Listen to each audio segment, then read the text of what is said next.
Good afternoon. I'm Meg Weston, and my guest today is Aaron Hamburger. And Aaron is the author of a story collection, The View from Stalin's Head, which was awarded the Rome Prize by the American Academy of Arts and Letters and nominated for a Violet Quill Award. He's also written 3 novels. Nirvana is Here, Faith for Beginners, and Faith for Beginners was nominated for a Lambda Literary Award. Nirvana is Here was the winner of a bronze medal from the 2019 Forward Reviews Indies Books Award. And he has a new novel coming out in 2023 from Harper that's called Hotel Cuba. His writing has also appeared in the New York Times, the Washington Post, the Chicago Tribune, the Village Voice, Tin House, and many other publications. He's taught creative writing at Columbia University, George Washington University, NYU, Brooklyn College, the Stone Coast MFA program at the University of Southern Maine. And this summer, we'll be teaching a workshop at Maine Media Workshops in college. So welcome, Aaron. It's so good to be here and talk to you today. Thank you. Thanks for having me. So I'd like to begin by talking about your story collection, The View from Stalin's Head, which I've just been reading. Oh, and you know, it's an interesting collection of characters in Prague. And I'm curious about, is it based on your own experience? And can you tell us a little bit about that?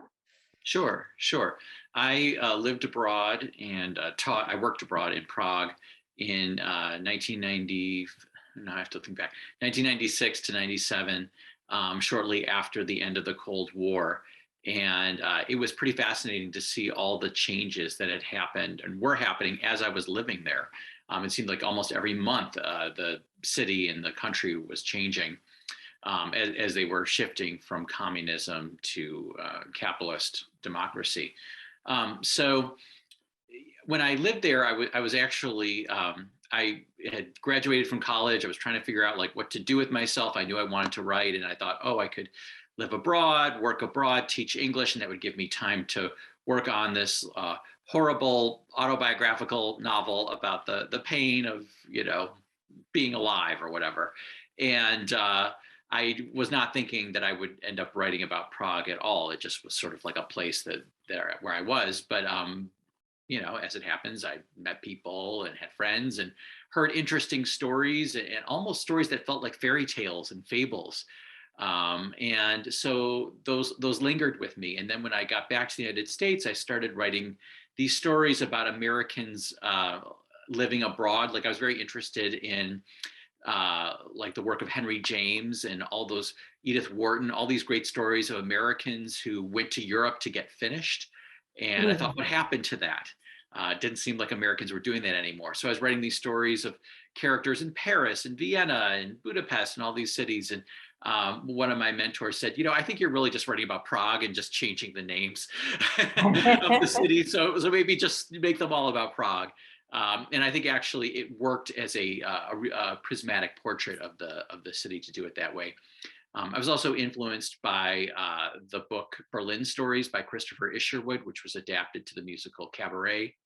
And just thinking about these interlocking portraits of place and time through various people. So yeah, so a lot of the stories that are in the book are inspired by you know, stories that I heard, things that happened to me. The title story was actually inspired by an exhibit of contemporary Chinese art that I happened to see while I was in Prague. You know, another story was inspired by a Czech friend of mine who told me about this local club that wanted to bring back the Habsburg Empire. Not a very large club, but it was a club, and just trying to imagine like what that meeting might be like. So little tidbits that I sort of gleaned along the way, they sort of made their way into the story collection. I was very curious. Your very first story has a very graphic sex scene at the end of it. And I was curious why you chose that and what your thought process is in when you've written these stories, how you put the collection together. That's a really good question. So in terms of how to put together a story collection, it's interesting. I have friends who are poets, and the order in which the poems are placed in the collection is a creative act for poets. And I think story writers have to think of it in the same way when they assemble a collection.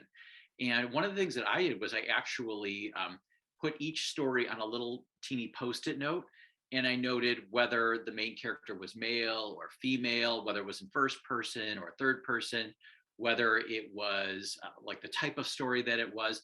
And then I just started moving them around on paper to try to figure out what order might work there. And I had a definite idea, the story you refer to, that one should be the first one. It had a kind of nostalgic sort of backward feel, and I thought it was an interesting way to set up this collection. And I definitely knew what the last one was going to be, and then the ones that were in between kind of shuffled around. And then in terms of writing about sex, I think that I always say writing about sex is like writing about food. So, for example, if you have two characters and they meet for lunch and what they ate is like not particularly indicative of who they are as people or relevant to the plot, then I would just say they had lunch and move on. But if the particular way in which they ate, or the food they ate, or the choices they made, or what happened at the dinner table or the lunch table uh, sort of spells something out or suggests something about who they are, then I think it's important to then, give us detail about the meal. And so I think with sex, because there are so many sort of like loaded connotations, particularly in American culture, about like what it means to have sex and when we should talk about it, when we should not talk about it. Sometimes as writers, we shy away from that choice, and we end up leaving a kind of glaring hole in our work when actually it's relevant. And I think in that particular story, it was relevant because it was this borderline. It's not to give too much away, but it's about a gay man who has a straight friend, and he has this kind of crush on him and thinks that they would never be in a sexual situation together, and then at a certain point they are, and so the reader is sort of curious as to, well, then how would that unfold. And so that's why I chose to describe it. Yeah, it certainly was very relevant to these characters and revealing about both of them in the Yeah. way they come together. So very well written. Yeah. And is your writing autobiographical? I understand your novel Nirvana, which I haven't yet read, but look forward to, is based on a sexual assault experience. And so I guess that's two questions. One is, you're writing often autobiographical, and secondly, does it help to fictionalize a difficult experience?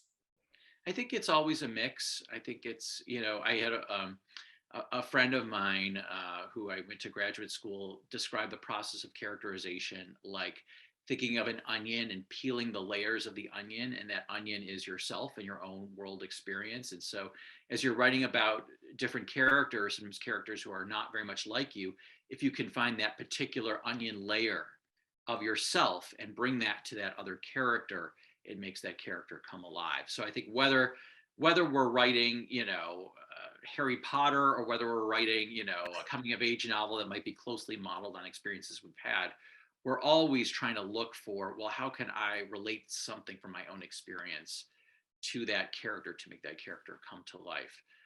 So I would say, some of my work is inspired by things that have happened to me, but it's never one-to-one. There's always changes made to make it a more interesting story. And Nirvana is here as an interesting case in point. I actually wrote a creative nonfiction memoir essay, which was published in Tin House. It's called Sweetness Mattered, and you can go Google it. You can read the novel and then read that essay, and you can see how very different the actual events that happened to me were from the fictionalized events. And I think that's very important for those of us who are writing fiction that is somewhat inspired or heavily inspired by life, that we still feel the liberty to make changes to make it a better story. You know, the sort of classic workshop defense, well, this really happened, is not a valid defense, because like it could have really happened, but for the world of this story, it doesn't seem believable or doesn't seem right for some reason. And so it's open to critique. Whereas creative nonfiction, it's a whole different kettle of fish. Which was harder to write?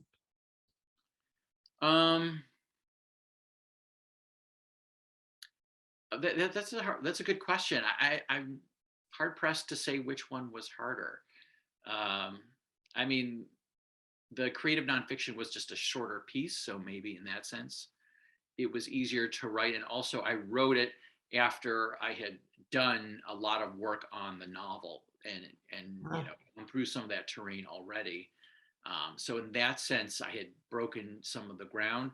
On the other hand, when you're writing creative nonfiction, you don't have that sort of, well, it's just a novel to sort of hide behind. And you do have to own up to it. And you have a certain responsibility to be as true to the spirit of what actually happened as you possibly can be. So in that sense, it's more of a challenge because you can't manipulate. I think I read an interview with you that you said that in an initial draft, you left out a lot of the details of the incident itself that you then had to go back and put back in.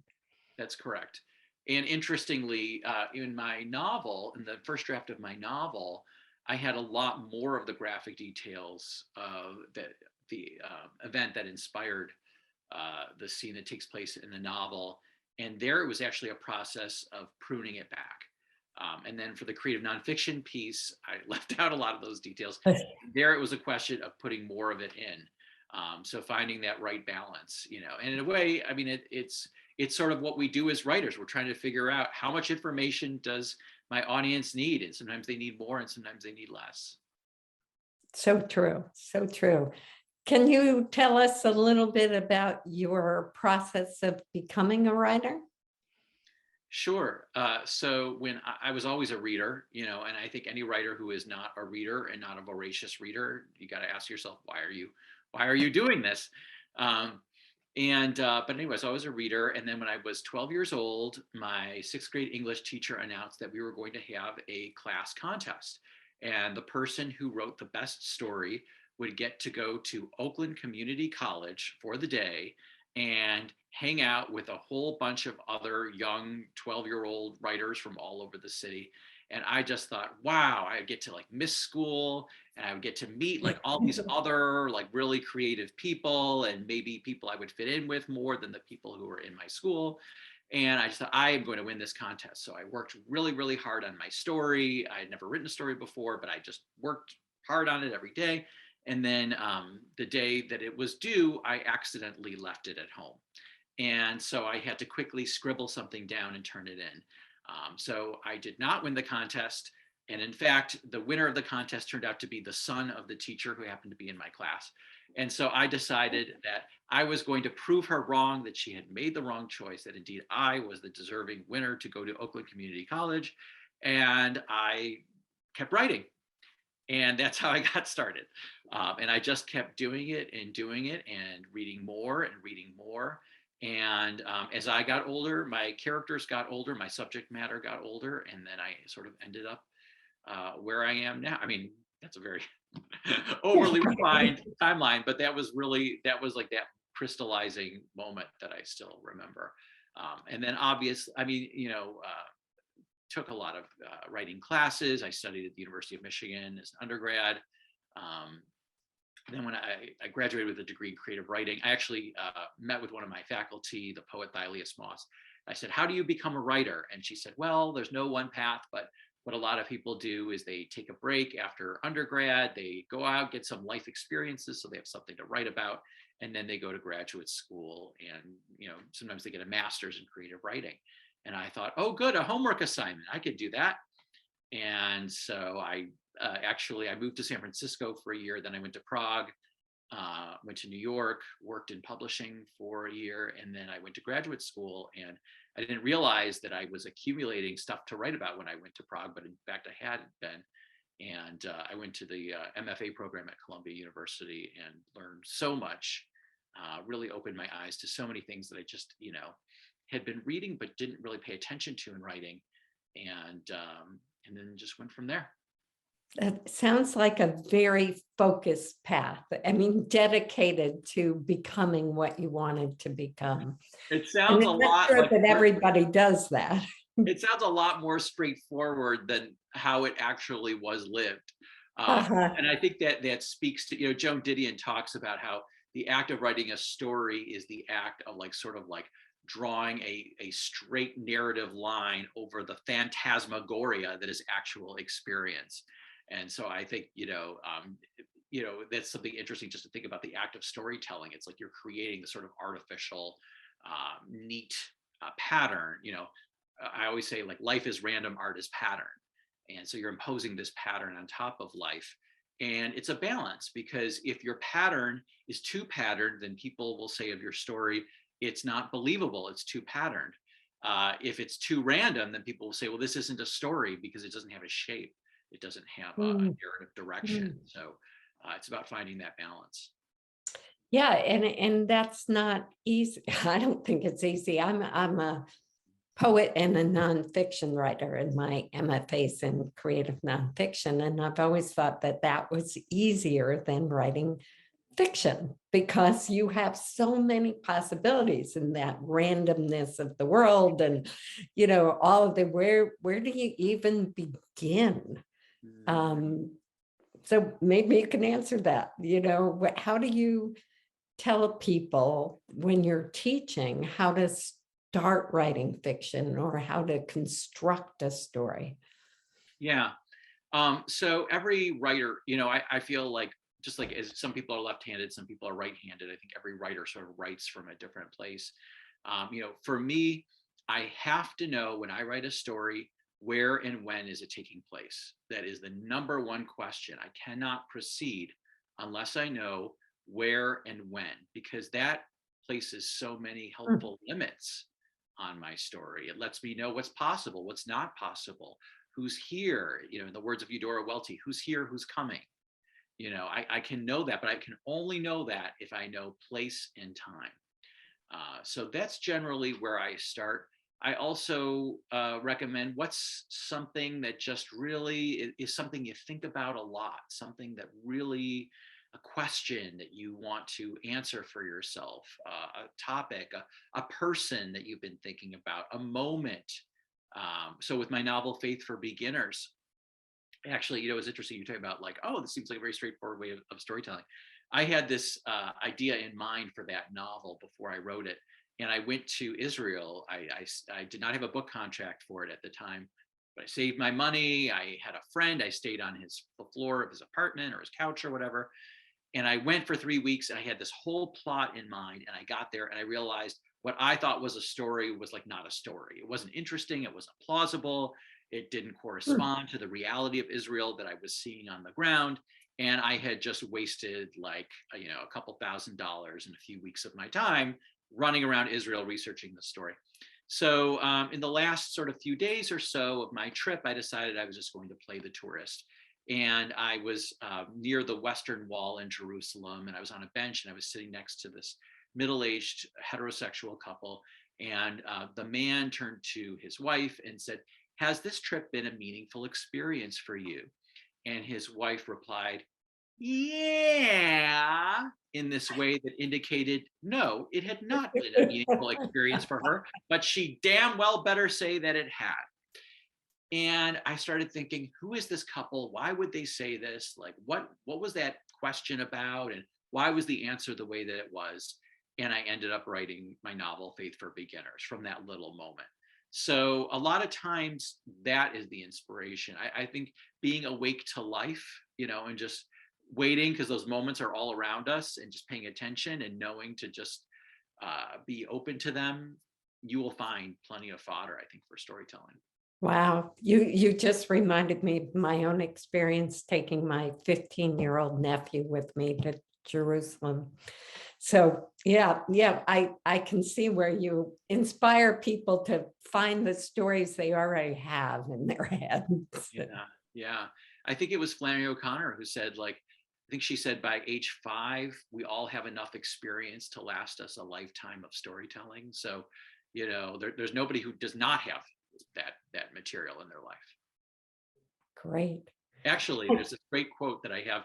I'm sitting at my writing desk right now, and it's on a Post-it note from Toni Morrison. She says, "Your life is already artful, just waiting for you to make it art." And it's something I just look at sometimes as I'm writing. I like that. It sounds like you get a lot of inspiration from other writers and authors and literary. I wonder if we could just ask you to read a little bit from one of your books. Absolutely. So I will read from my newest book that's coming out in the summer of 2023. It's a novel called Hotel Cuba. It's a historical work of historical fiction set in 1922 about a Russian Jewish woman who is fleeing from World War I and the Soviet Revolution, the devastation of that. She's trying to get to America, but she can't get to America, so instead she ends up going to Cuba. And it's about her adventures in Havana. So I'll just read from the opening. Great. Hotel Cuba, Chapter 1. Fish and oranges. A salty sea of soup dotted with islands of potato chunks that Pearl can mash flat with the back of a spoon. Bread so dry, when she dunks it into her lukewarm soup, the stubborn roll remains firm. But Pearl can be stubborn too. She dunks the roll until it softens and melts into a paste. It's depressing, the food on this boat they call SS Hudson, heavy on salt and light on pepper, parsley, or any herb to give it character, like the shaggy dill in her yard back in Russia, or what used to be Russia, because this year, 1922, their town belongs to Poland. After a good rain, those dill stalks grow so high they collapse under their own weight. Starving blue-eyed soldiers from the Tsar's army used to pull them out by the roots, mistaking them for carrots, then fling them to the ground. Eat, says Pearl, offering an orange to her younger sister Frida, sitting with her eyes closed and squeezing her temples. Or save it for later. Don't bother, says Frida. I won't eat it then either. You can't starve all the way to Cuba. Maybe Pearl sounds more like a nagging mother than a sister, but she quit worrying about her own vanity years ago when Mama died, giving birth to Frida. Though Pearl was only 9 back then, people already called her old lady, housewife, empress of the kitchen, Madame Singer sewing machine. What will they call her in Havana, where no one knows her and she has no history? She might be anything, a thrilling, terrifying thought. Before the war, a girl from Turia who'd immigrated to America returned to visit as a rich lady. Some women laughed behind her back, mimicked her proud walk, lifted their hair to imitate her short haircut, and called her new woman as an insult. But Pearl didn't laugh. Maybe someday she too would become a kind of new woman, like this shtetl girl who transformed into a prosperous American lady who could afford to coolly ignore others' jokes as if she didn't hear or care. Now there was freedom. Frida, who's in one of her states, won't eat no matter what Pearl says. Arguing with her is like trying to empty the ocean with a spoon. So Pearl returns to her own soup. Tomorrow she'll eat the next soup, and then the one after that, and the one after that. In this way, always looking forward, never back, she and this creaking boat will slowly cross the Atlantic, leaving Europe behind. Wonderful. Thank you. Thank you. 1922, Cuba, Russia. You must have done a lot of research to write it. It's interesting. So the book before this, Nirvana is Here, is set in the early 90s of Detroit, and where I grew up, and a time period I experienced and knew well. And I did as much research for that book as I did for this book that was set in Havana of the 1920s. I think a mistake that a lot of writers make is that when they're writing about something that they've experienced directly, or a time or a place that they know well, they think, oh, I don't have to do any research about it because I can just draw on my own memories. But our memories are faulty and have gaps, and also are biased and skewed. And so it's always good to check in and make sure that you've got it right. So But I did do quite a bit of research for this book. It's actually based on the story of my grandmother, who was arrested for being an undocumented immigrant in 1922 and was detained while her case was investigated. This was in Key West. She was trying to enter the country from Havana through Key West and was caught coming off the boat. But we actually have recorded interviews of both my grandparents' immigration stories. My grandfather, we have about like 6.5 hours of recordings. And for my grandmother, we have about 20 minutes. And my grandfather had the classic Ellis Island story with the Statue of Liberty, everything that you could imagine. Yeah. And my grandmother was in Cuba. And I just wondered, what did you eat? Like, how did you go from like the land of like borscht to the land of like plantains, you know? And what did you think of the music? And how did you learn the language? Like, I just had so many questions. And, you know, like I was saying earlier, like when you're trying to think of what to write about, what's something that prompts like so many questions that it will sustain you over the long journey that is creating a story? It'll keep you going because you have so many questions you want the answers to. And that was my experience of writing this book. That's great. And it sounds like you've got a lot of experiences that are very relevant to political situations that are happening today. What's going on in Ukraine, the immigration issues that are happening. Do you hope or do you anticipate that your books are going to help people have deeper insight or empathy or understanding of current affairs? Well, you know, I really like to think of literature as being outside of those concerns, although, you know, the one constant of literature is that it reminds us of our common humanity. And so in that way, no matter what political debate you're talking about, the work is relevant if it's well written. But I will say that this book was inspired directly out of my own political activism. After the election in 2016, I got very politically active because I was concerned about the direction our country was taking. And, you know, my grandparents were immigrants, and I went to, I live in Washington. And so I teach creative writing. I'm not a political person, but I decided to get political. And I found out that the senators from my home state of Michigan are here, and they had office hours. And so I trooped off to office hours to like kind of plead my case. And it was like me and all these lobbyists carrying folders and with ties and stuff. And here I was. And so I met with Senator Debbie Stabenow of Michigan, and I brought a picture of my grandmother, and I told her about my grandmother's immigration story. Eventually, she did come to the United States legally, married, raised a family. Her husband owned a business. You know, they were contributors to the community.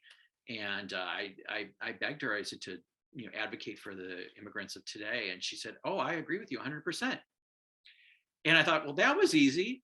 Okay. Well, I said, what can I do from where I am to support you, you know?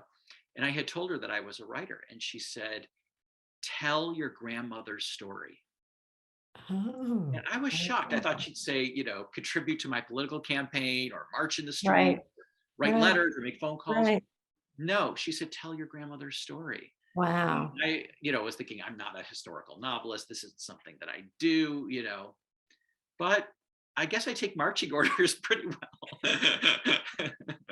you know. And I said, well, what if I were a historical novelist? Like, how would I go about it?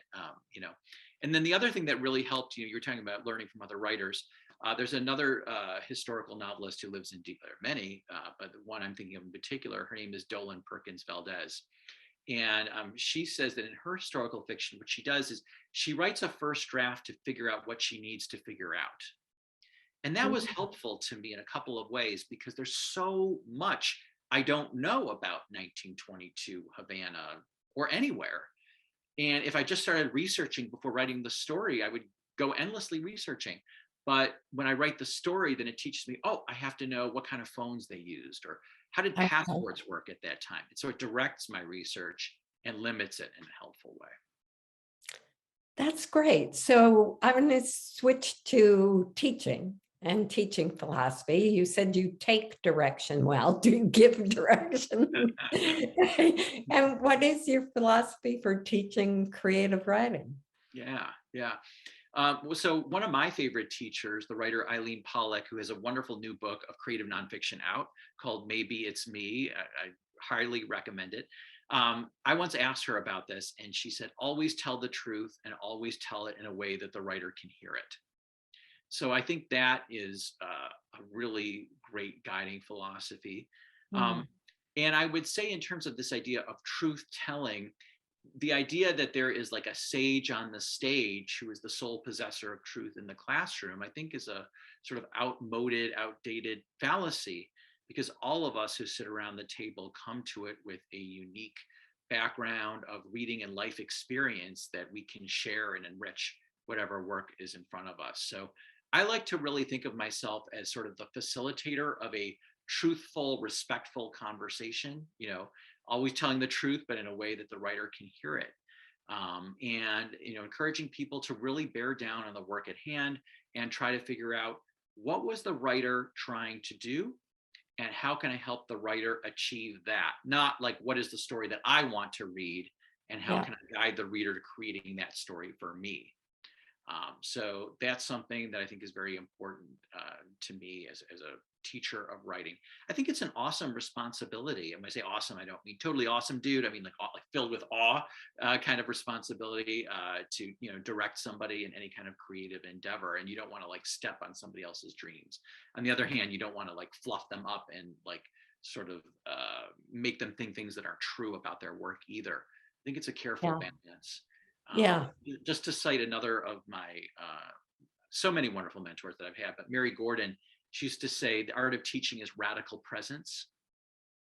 And I think just trying to be radically present, and the art of writing is radical presence as well. So I think it's good training for writers to be in a creative writing classroom, whether as teachers or as like co-members of the classroom.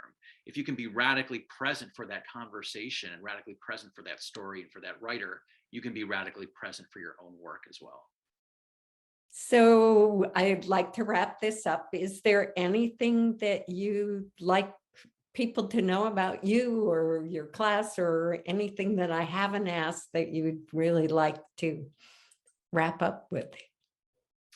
Just that, I'm very excited to be joining Maine Media. I've been coming to Maine quite a bit because I teach for the Stone Coast MFA program at the University of Southern Maine. And so I know the terrain somewhat, and I'm excited to be back there. Maine in the summer is the best. And if you haven't been to Rockport, it's the best of the best. So it's wonderful. And particularly coming from DC, where DC in the summer is not the best. It is the most humid and hot. So it's great to, I love when I get off the plane, in Maine in June, and just breathe in that clear air. It's just so refreshing. That's great. Great. Well, welcome. It's really been fun, Aaron.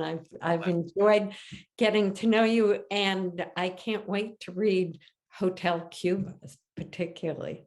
When does it come out? Summer of 2022, probably May, June right now. We're talking. Okay. Yeah. All right. Great. Thanks very much. Have a great day. Okay. You too. Thank you. Bye.